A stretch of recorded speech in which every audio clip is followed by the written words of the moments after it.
This is KossTalk with Evan Kossman, and you are listening to episode 16.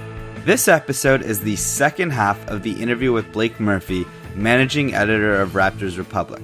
We literally pick up right where we left off in the last episode, so if you haven't heard that, go back to the last episode and check it out. You can find it everywhere podcasts can be found, including where you are probably listening to this from. Just one quick programming note, we might take a week off, we might not. We'll see how the schedules work out. I'm close to closing something outside of the podcast, and if I do, you'll all be the first to hear. So with that, let's dive right into the interview.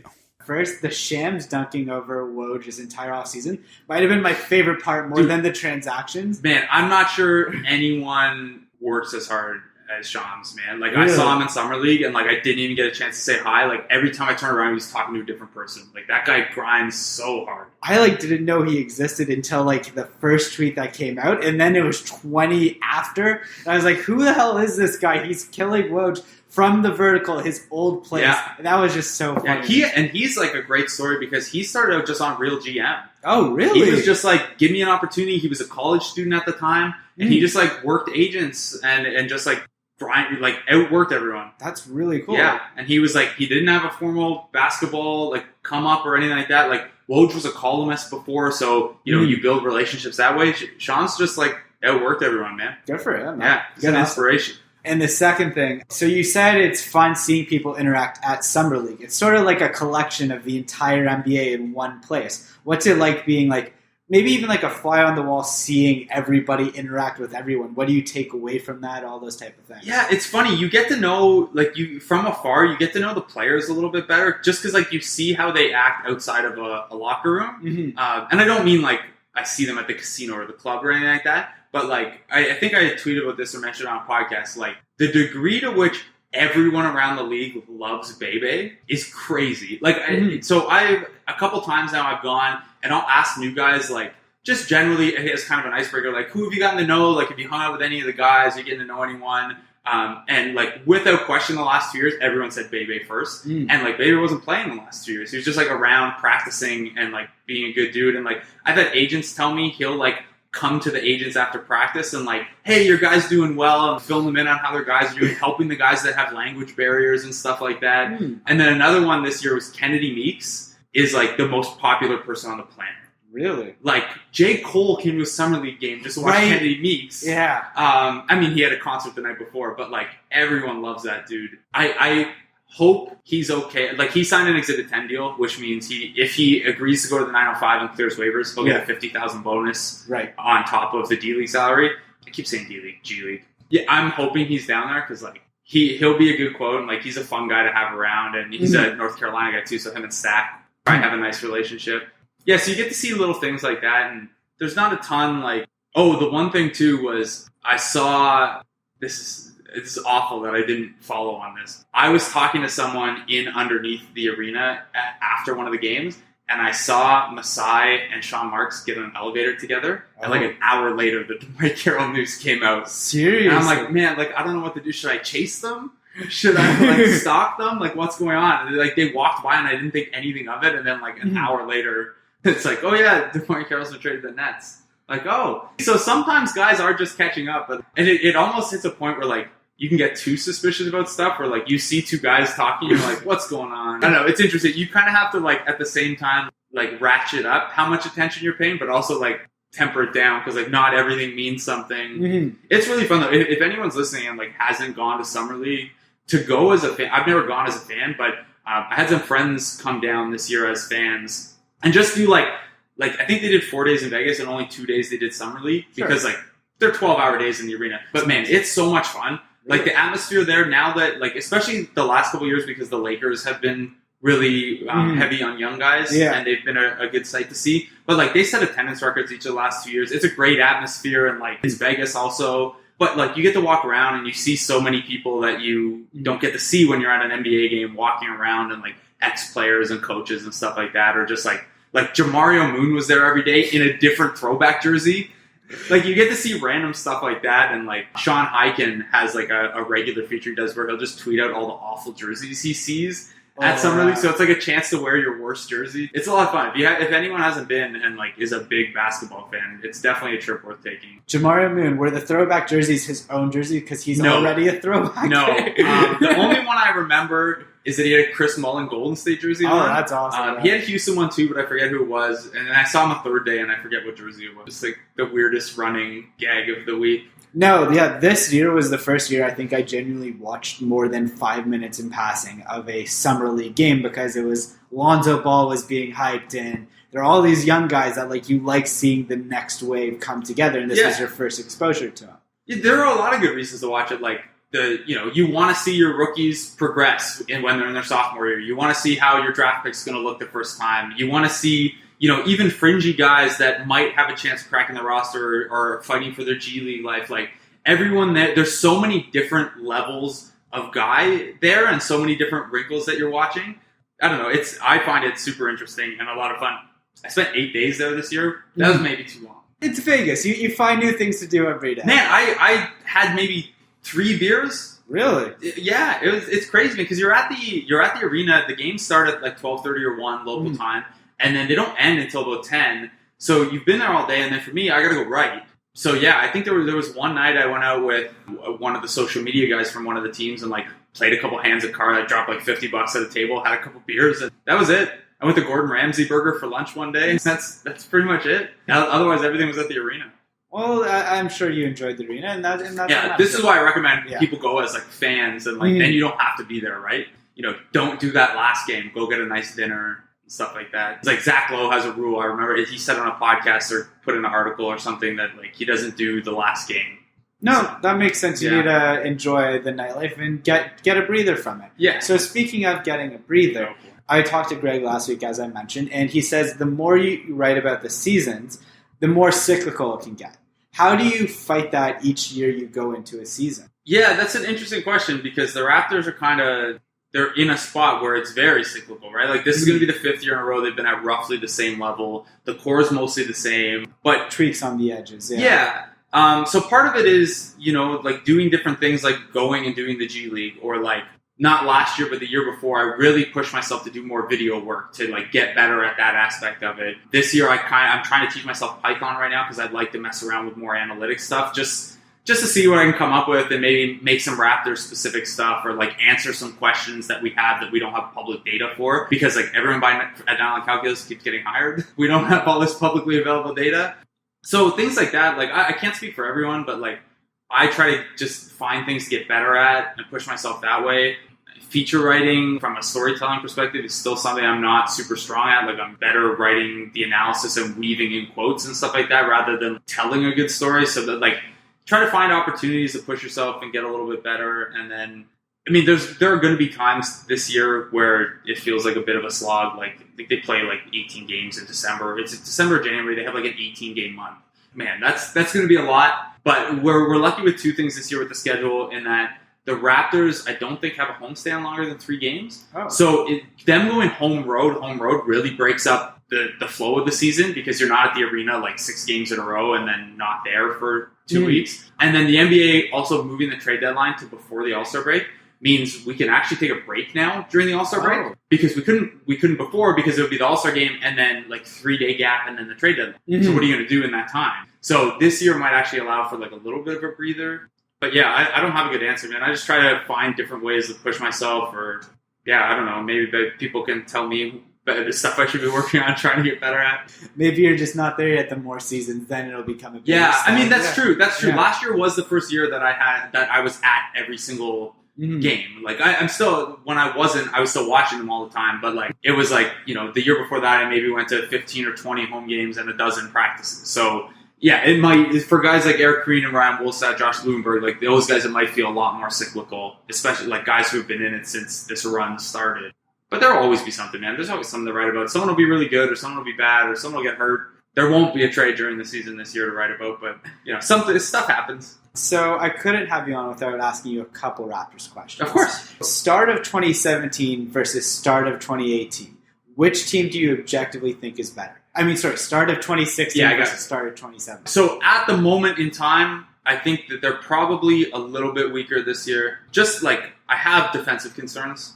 I don't know who steps up as the perimeter defender, the defender at the forward positions. I do think they have the potential to reach a higher ceiling than that team last year did. Like, basically, you look at it as they lost Ross. You don't really count Tucker because he wasn't there at the start of the year. They lost Patterson, but they've got Ibaka, and then their younger players are a little bit older and should be a little bit. Oh, they're a Corey Joseph too. So you look at it and like the team looks a little different. It's probably the floor on offense is probably a little higher now with the way Norm's grown, with DeLon in the backup role, and then CJ Miles in there in the Terrence Ross role. But the defensive ceiling is lower, and I think the defensive floor is much lower, which is a concern. But because the team is pretty young in the back half, and like the entire second unit might be young guys, like I think there's an upside there that last year's team we thought they were going to reach, but then when Kyle Lowry got hurt, on paper there was like a minute where the Raptors looked like their upside was really high, and then Lowry got hurt, and then it was the playoffs. So this year's team, if there's the internal growth they're hoping for, and then also Lowry, DeRozan, JV, and Ibaka barely played together. I think they played 44 minutes together in the playoffs, and then there were only 3 games in the regular season that they played together. So, like, the Raptors for so long have had that weakness at the starting power forward position, and they've started games poorly. Their starting lineup has had a negative net rating forever. So I know that Ibaka and JV aren't, like, a perfect fit, but on paper, the starting lineup should be good for the first time in a while. Whether it's Powell or Miles in the starting lineup, like, it should be good for a little while, for the first time. So they're probably, like, a tad worse than this time last year, but like I think they're going to be better in April. Like there's a lot more room for this team to get better and grow together than last year's team at the same point. Yeah, more practice time for them to get more acclimated together and then become a stronger unit overall. Yeah, exactly. Because like they're still fairly young, and Ibaka hasn't really been there that long. And like he's this time last year, like everyone wanted Ibaka in that draft day deal. Like everyone was mad the Raptors didn't get in on that. Like yeah, he's a year older and he's not quite the guy he was in OKC, but like that's a guy to be excited about. You know, at least a couple of these young guys are going to be good. Like Norm's ready for that big role. I'm really high on DeLon. I actually think Fred's a capable backup point guard if DeLon sputters at all. Yeah, there's room for optimism, even if they're not like my win projection for them this year right now is 2 wins fewer than it was last year, if that gives you an idea. Part of that is the East too. With the East being in the state that it is, does that give them the boost that it's 2 wins less, basically? Because no, I kind of, like, the bottom of the East will be worse, but I think the middle of the East is a little better. Oh, okay. Like, 4 through 9 in the conference is a little better. I've wavered on their win total a little bit, just because, like, their schedule is one of the easiest in the league in terms of quality of opponent and travel. They fly the second fewest miles of any team in the league, so, like, they could manage their fatigue really well and be, like, great late in the year. But yeah, I have them at 49 right now, and last year I had them at 51, which hit. So yeah, I mean, like 49 I feel like is not optimistic or pessimistic. I think it's right in line with where the Vegas lines are, and I've kind of bounced between 48 and 50, but they're basically the same as last year. No, that's fair. So if you had the keys to the ignition, you were the GM, you're playing armchair GM right now, how would you lay out your perfect offseason at the start of the offseason? Like for this past offseason? Whew, that's tough. How similar do you think it would have been to what actually happened? It would have been pretty similar. I would have, as long as Kyle Lowry was willing to sign for like only up to 3 years, or like if he pushed for term like under like you weren't you were getting a far sub max. Yeah. Like, you weren't getting $30 million.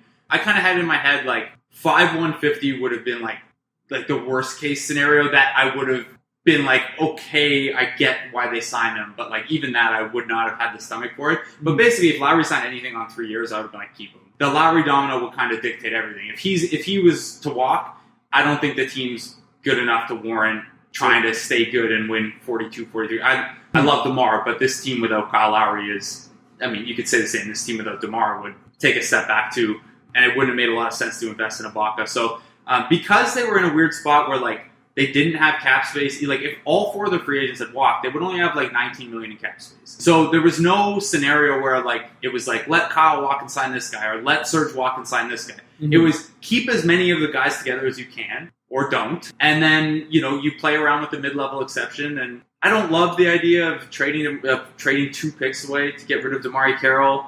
I get why they did it because. Like it kept $50 million in savings. That makes I mean, and that's pre-tax. So that's the salary savings, and then not accounting for the fact that they would have been $15 million into the tax right now. I thought it was the $30 million in contract, and then it was the $20 million. Oh yeah, okay. I forget what the exact number was. Yeah. Sorry, I thought you meant the $15 million he was making. This year. Sorry, I did enunciate. Sorry. Oh, you said 50. 5-0. Oh yeah, that makes more sense. And you look at what draft picks get bought for on draft night. Well, 2 picks for $50 million is pretty good. So CJ Miles is a guy that I've kind of been thirsty for on the Raptors for a long time. So he's a nice get in that spot. I mean, it more or less went to form. Really, I don't I can't sit here and be like, this is a move. The relationship was strained by the end of the year, but at the price Patrick Patterson ended up coming in at, it's hard to see him leave at that price given what he's contributed the last couple of years. But Patrick Patterson is not a franchise maker or breaker. And then Tucker, there was nothing you could do. You offered him more, and he left. So it would have been pretty similar anyway. I don't think Pat maybe takes the same deal from the Raptors. I don't know. I don't think so. I thought maybe there was room for him to sign a 1 year higher dollar amount and then re-hit free agency after a better year. But then the Raptors would have been deep into the tax, and I'm not sure it was realistic. Yeah, really they were hamstrung, right? If you could keep exactly the same team together, where you could sell off stuff for nothing and try to add, and I know Miles isn't a sexy addition, but they were in a tough spot if they were going to keep Lowry, Ibaka, and DeRozan. This is the CBA reality when you're going to pay $80 million to your top 3 guys. So. No, that makes sense. Yeah. So another guy you were thirsty for was Boris Diaw. He unfortunately signed with the Paris Levois, if I'm saying that right. He does have an NBA out, though, so the dream lives on. Really? Yeah. So how hard were you, wishing that actually came to fruition? How did he not get a cheap anything? He's an interesting enough dude that, I'm sure maximizing the salary wasn't the only thing he was focused on with that deal. And his play, especially at the defensive end, had deteriorated a little bit to where probably no one was promising him a big role. And in France, he'll be the point center on that team, I'm sure. But yeah, it would have been fun. I totally get right now even they have a 20th roster spot open and they haven't signed a veteran Tony Allen ended up getting more money, but people kept asking me about Tony Allen, for example. And I get why they didn't want to use that on a veteran and save the money and stuff, but Diaw would have been a fun guy to have around. Someone with an espresso machine in his locker that I could hit up. It would have been good. On court, he was not going to play a big enough role anyway where his style of basketball would have had the chance to be all that contagious. It's not like this fun passing center who's your fifth big is going to be patient zero for the passing outbreak on the team, right? But he would have been fun. He's an immensely interesting dude. No, for sure. And I feel like he just would have been a good mentor for people like Pascal and those guys. It would have made sense for a young vet who's, not a young vet, a vet who's actually won at the highest level to instill that knowledge. Yeah, and I think they probably hope Serge plays that a little bit. True. I know Serge hasn't won a ring, but he's that guy's playoff tested and he speaks 5 languages, so there's no one in the locker room he won't be able to talk to. Yeah, and that's something they kind of haven't had. They didn't have it last year really either until PJ Tucker got there. Right. The year before was Scola. So yeah, I think it's an important role to have, but I think too as at a certain point you hope DeMar and Kyle are those guys too because they've been through it now. Between those two and Serge, they probably feel they have that. I'm thinking about this now. We don't have anyone who's won a championship on the roster with Corey gone, do we? I don't think so. CJ Miles hasn't. And definitely none of the young guys. And no. That's weird. No, unless I'm drawing a blank on someone. I can't think of anyone. That's something that, hey, that's a potential article topic. Yeah. No one on this team knows what it takes. Yeah. Serge has been there. Yes. He has made the finals, and he did play 2 of the best games I've ever seen against the San Antonio Spurs. Yeah, that was when he came back. Yeah, that was, oh my God, that sold me on him for life. So, yeah. Unfortunately, it sapped all of his bounce. And that's when we get him. Yeah. Hi there. Sorry for interrupting the interview with Blake. Just wanted to say, if you're new to the podcast, welcome. I hope you enjoyed the content so far. If you do, and are listening to this on Apple Podcasts or iTunes, if you could be so kind to give us a review, it would definitely mean a lot. If you haven't done so already, subscribe to the podcast, and welcome to the family. Feel free to catch up on old episodes and share the podcast with as many people as you like. Thanks, and let's get back to the interview. Who did you ever have a favorite player growing up, or like who was that? I guess you covered all sports, so maybe you didn't like have that one guy. But do you have a favorite Raptor of all time? Yeah. I mean, like, I don't know if I even start watching basketball if it's not for Vince. So, like, drama aside and the exit, like, Vince is definitely like the guy who is most important. But in terms of like while they were with the Raptors, Jose Calderon for sure. Like I had that when they did their preseason games in Europe. Like I had a Jose Calderon like Spanish style jersey where like the side markings were the Spanish flag, and like I'm like a quarter Spanish, not enough to care that Jose Calderon is Spanish, but that's how like I asked for it. I was like, hey, yeah, get me this for Christmas. Play it up as much as possible, yeah. Yeah, and I had a dog, a pug Chihuahua, while he was with the Raptors, and I named him Jose because I thought it fit. Yeah, so he's probably the one that like in that moment was my favorite Raptor. It's hard to like have a current one now because also Jose when he comes back is still really great to talk to.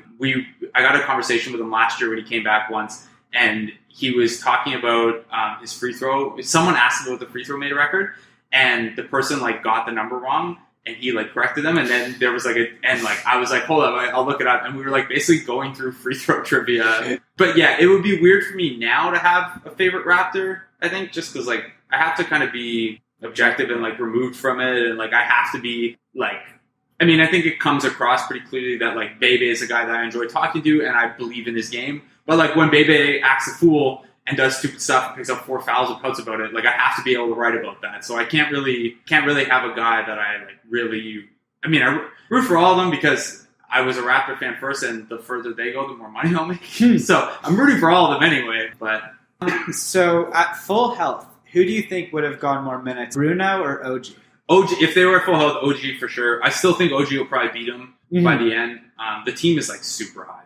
Really? Yeah, and like I understand why, but yeah. I don't have a firm update on where he is in his rehab, but apparently the stuff he's been able to do is encouraging. And like back as far as summer league, he was set shooting already, and like he was able to cut and stuff. So I don't know what the exact timeline is. He's definitely going to do rehab time in the 905, but yeah, like unless Bruno's probably not going to spend much D League time this year, if at all.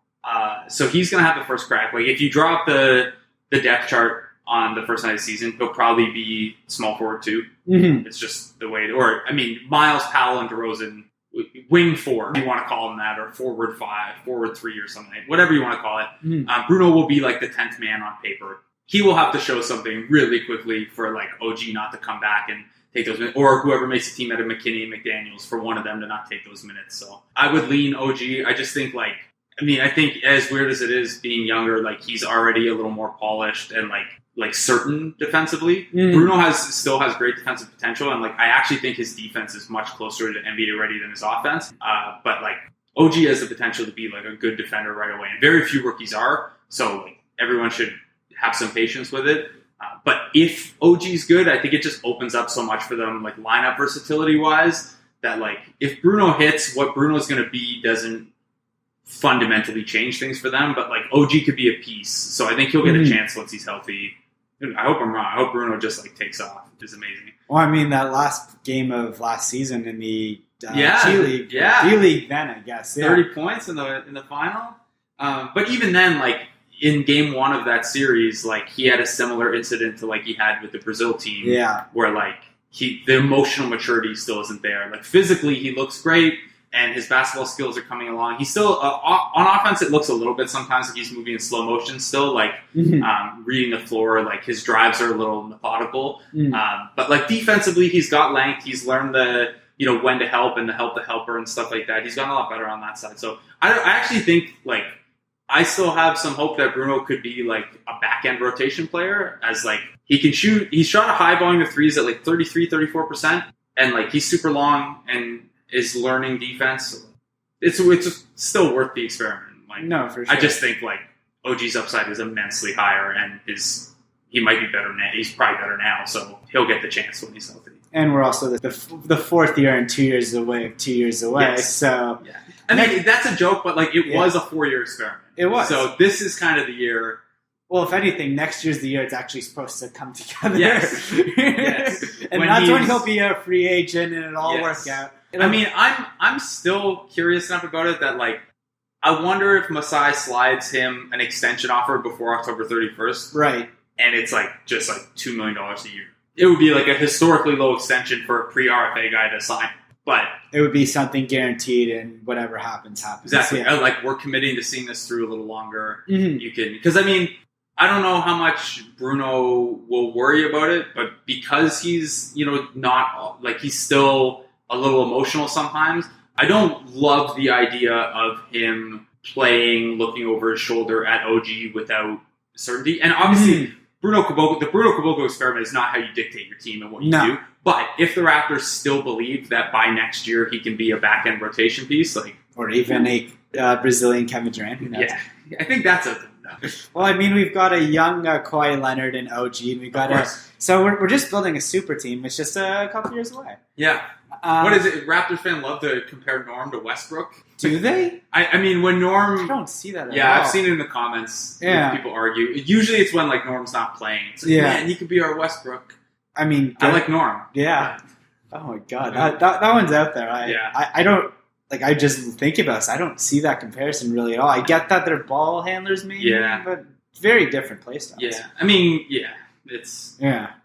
All right, well, on to the next question. So which pick will look worse looking back? So everyone loves to remind us that we picked Rafael Araujo ahead of Iggy, or Andre Iguodala. Yeah. But we actually picked DeAndre Daniels ahead of Nikola Jokic. Yeah. The Araujo one will always look worse because, everyone knows the second round is kind of a crapshoot. And it's it goes back to, I think, can't remember if it was Jerry West or Joel Cole, but someone said about the Draymond Green pick. They get a lot of credit for that. Mm-hmm. But, they picked Festus Ezeli a couple picks before Draymond. They had multiple picks. Mm-hmm. So, if they were really that on to Draymond, they would have taken him with the earlier pick. And, there's a scenario in which one of those other teams jumps on him in between those picks, and Golden State doesn't become what they become. And it's, it's a thing, too, with, the Patriots and Tom Brady. Oh, the Patriots found this guy in the 7th round. If they really thought that highly of him, they probably would have picked him earlier than that just to be safe. So it's the same thing with Jokic. Mm-hmm. It's if everyone was in agreement that Jokic was going to be anywhere near this good, he wouldn't have gone there. So you can't really get mad at any one team for passing him up. I really didn't like the DeAndre Daniels pick at the time anyway. Not because I was super high on Nikola Jokic, but because I didn't like DeAndre Daniels as an NBA player. Yeah. Well, no, they literally picked him to stash him because he was a second-round pick, right? They sent him off to Australia. Yeah. And then he hasn't been able to get healthy. And he played in the Italian second division last year, but they renounced his rights. He's free now. That's what I was going to say, yeah. So that's a beautiful use of the pick. So the last question, Raptors-related, I have for you is, where does JV fit in the modern NBA? You've seen it the last couple of years. His role hasn't changed for 4 seasons now. Yeah. Maybe one of the best screen setters in the NBA, be a top 15 rebounder at each end of the floor, and then, score efficiently with the opportunities you get. I don't, you can see guys like him still having a place. Just because they're not prototypical anymore, Enes Kanter's role is important for Oklahoma City. They need someone to score when Russ is off the floor, and they need someone to prop up that second unit. In Milwaukee, Greg Monroe is more multifaceted than JV, but him moving to the bench has really opened things up for what they can do in the starting lineup, and then what their playmaking can look like without Giannis on the floor. They run so much of their corner offense through Greg Monroe. The Magic haven't really found as niche a thing with Vucevic, but you see these guys still having roles, and the fact that JV hasn't carved out a larger, or the team hasn't given him a larger usage despite the efficiency. We all talked it to death, but the blame goes both ways. Yes, very much, especially DeRozan in the pick and roll in particular could look for him more on the roll, but JV's scoring efficiency in the post has declined for a couple of years, and he's fairly turnover prone for someone with his mix of touches, and he's not a great passer. Improving, but I don't necessarily think they should be carving out post-ups for him when this team's problem is already ball movement, but definitely finding him on the roll more, finding him as a cutter more. Lithuania ran a nice little pet set where there was a cross screen on the baseline to get him really deep post position. Technically a post-up, but really he's cutting into a deep post position and then getting fed where he's already at the basket. And the Raptors have some wrinkles like that. They can do more split cuts over top of him when he posts up, but really it's going to be diving to the rim. And then defensively, he kind of is what he is. Like, I don't think he reads the game at a suit. Like, I think that the anticipation and the awareness is the limiting factor just as much as any athleticism or whatever. Because, like, he has okay rim protection numbers. It's not... So he's a guy that, you know, for 4 years we've seen what he is. And just because he's not a perfect fit... And, like, I've written about how he's not a perfect fit and how entering this offseason it would have maybe made sense to unload him if he still had value to get something back. But that doesn't mean he's not a useful player. He's young, he scores efficiently with the touches he gets, and he's an elite rebounder and screen setter. So that's it. It might not be a 25% usage guy, but he's really good in the role that he has. And honestly, like, it was one off season ago that we were all crying saying if he was there we would have beaten the Cavaliers. So yeah. And, like, he has games like that, and he has stretches. Like, he had one game in the Eurobasket where he just, like, looked like a different dude and was just dominating and way more assertive. And I don't know how much of that is, like he's a team-first guy very much, so I don't think he's, like, complaining about his touches. But I know that it's also, like, important to him that, like, he wants to be an all-star. He's not going to be, but, like... So I don't know how that dynamic works, like, with... You know, there are some people of the mind that, like, you got to get... Like, you hear Leo Rounds always talk about it, like... You got to get JV the first touch so he's engaged and stuff like that. And, like, I don't know how many people think strongly about that. So, and I think, like, in efficiency terms and in terms of just keeping the offense varied, like, it would make sense to get him a little more involved this year, but not, like, I'm not talking, like, a bump from 19% usage to 25% usage. You just, like, find him more on the roll. Look for him more. He's pretty efficient around the rim. No, he does a good job at what he does. Yeah, and just because a guy's upside isn't super high doesn't mean he's not useful. I think the Raptors discourse kind of forgets that sometimes when it comes to JV. It's just like, you can be good and you can not reach your ceiling through a fault of your own, or you could not reach your ceiling because of team context or whatever, but you could still also be good while those other things are going on. I think it's just because we've seen we were prepared for the hype with Brian Colangelo hyping up and everything, but the trade we rejected because we believed in the hype of JV. I think that feeds into the general discourse of the JV. Yeah, there's that too, and there's been a little bit of a pattern of young guys not, like, kind of hitting a plateau early on with the Raptors. Terrence Ross and JV both had the same line the whole time. James Johnson flourished when he left, stuff like that. So people can see a pattern and, like, think, oh, maybe JV would average 20 and 10 on, you know, the Nets or whatever, and maybe that's true, but, like, you kind of have to look at the picture the Raptors are looking at right now, and JV's useful. And I did have one last question before the last question. Okay. How has the culture reset in really any way? Yeah, so I wrote a thing about this a couple months ago for The Athletic. I sat down with Dwayne Casey at Summer League and talked to him about it. I mean, Masai will tell you that he didn't mean it as much as we ran with it. And it was more about, like, a way of thinking about the game. And the Raptors, at Hoop Talks last night when I was talking to Keith Boyarsky, the Raptors VP of Basketball Strategy and Research, he's kind of heading up this player development side, and they're going to be doing some things differently on the player development side. And that's part of the culture reset. They're going to have someone from the analytics team on the second row of the bench this year. Eric Curry, who's a super smart dude, and they did this with a video guy moving one to the second row of the bench a couple years ago. So he's going to be on the bench now, just helping funnel information and be there as a resource. So the culture reset is kind of about all these little things, about how they approach things and how they're going to look for an edge in a cap environment and stuff like that. I'm sure... You know, Masai never uses the word regret. I'm sure he would like to have used different words when he said culture reset, but, like, this is why you shouldn't do media with the GM the day after you're eliminated, right? So I think on the court, they're going to talk up more threes and they're going to talk up more passing. I'm skeptical about the level of passing. I think CJ Miles is going to be a phenomenal fit. Like, volume that guy shoots a good percentage of threes at is, like, we don't have access to, like, gravity data from Sportview or whatever, but I'd imagine he's close to the top for, like, a non-star player in terms of gravitate. He shot, like, 50% from the corners last year on a high volume, and, like, he's like that. Like, he has no conscience about shooting it, which means, like, do you get caught on a screen, you better scramble the hell out of it. So, like, I would bet if that were, like, if we had access to gravity for if you classified non-star players, he'd be very close to the top. Like, Korver's going to be number one, but Miles is going to be up there for sure. Like, the impact on a defense from just standing there at the three-point line. Nice. No, that seems like exactly what we needed. It'd be PJ Tucker, but someone that actually people respect. Because PJ was hitting his threes while he was here, but he wasn't really respected for them. Yeah, exactly. Yeah, you're not, like, it was a situation where the corner three would be there every time because the other team's like, okay, well, if PJ Tucker shoots the corner three, that's an okay outcome for us.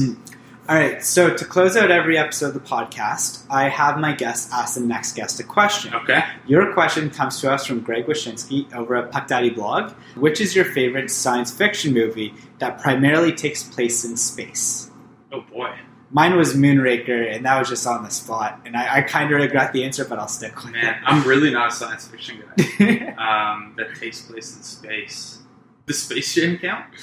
I'll allow it, yeah. I mean, I guess that takes place on Earth, not in space. I guess that's a cheap one. Yeah. No, I'm not.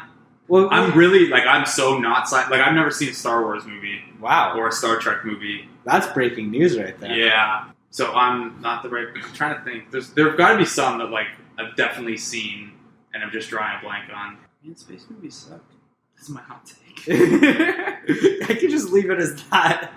There's not that many that popped into my head initially. I was like, maybe Interstellar, but that's not a movie I would say I genuinely liked. It was just it was a good movie. Also, I don't know, maybe Space Jam does. Men in Black is on this list of movies in outer space, but that doesn't take place in outer space, right? No. We'll allow it. We'll allow a Space Jam, whatever you want. Yeah, so either, Space Jam if it counts. Otherwise, space movies aren't good. But, Chronicles of Riddick, maybe, the hilarity of that era of Vin Diesel. Mm-hmm. Any Vin Diesel I'll stand for. Yeah. No, the Guardians of the Galaxy movies I saw, and they were okay. I don't really, normally like comic book movies or science fiction movies. Those are fun. The thing about that, it wasn't the worst answer to a question on your podcast. No, maybe, but you know what? We're going to get past it. No, yeah. I'm kidding. But yeah, so do you have a question for the next guest? Okay, this is a question I like asking people this all the time just so I can find new music and stuff, and it's something I try to do on Twitter and ask people regularly. Favorite album of 2017 so far? Ooh, great question. We're late enough in the year that the answer now will carry weight, right? There are good albums still to come, but... I think mine's Damn. I think that's a standout, yeah. Yeah, it's up there for sure. And I saw Kendrick for the first time a couple weeks ago. I was going to say we were both at the same concert. Nice. That was just awesome, man. I'd heard such good things about the live show he puts on and was not disappointed. It was funny. It was the hardest thing convincing a friend to go with me to this. Really? Yeah, because everyone either went to the first one with their significant other, or they just didn't want to blow $100 on a ticket because we're all still a month out of university. Yeah. Some of us. Because it was the hardest thing, I was like, you know what? I worked my ass off this summer. I wanted to treat myself. I bought 10th row tickets. Nice. I was right in front of it. It was nice. fucking. I was on the floor, but I was at the very back of the floor. Yeah. Kind of beside the sound booth. Which is still a good spot to be. Oh, I'm sure. Yeah. So you would have been really close when he came out and did he was lifted up on the. That was the thing. I was in that row where there's that little bit of open space so people could walk between. So I was I think 12th row or something. Nice. So I was perfectly situated for the front part, and then I just had to turn around, and I was even closer to the back part. So I loved my spot, and I loved how it worked out. Yeah. All right. Well, Blake, thank you. I got to give an answer for best album, right? If you would like to answer. No, that's cool. That's cool. I might even. You answered, so I wasn't sure if I had to answer too. I've casually been answering the questions as they would go on because, apparently I don't say enough on my own podcast. I just ask the other person questions. It's a tough balance to strike, man. It is. Yeah. All right. Well, thank you so much for coming on. I've wasted more than enough of your time. No problem, man. Thanks for having me.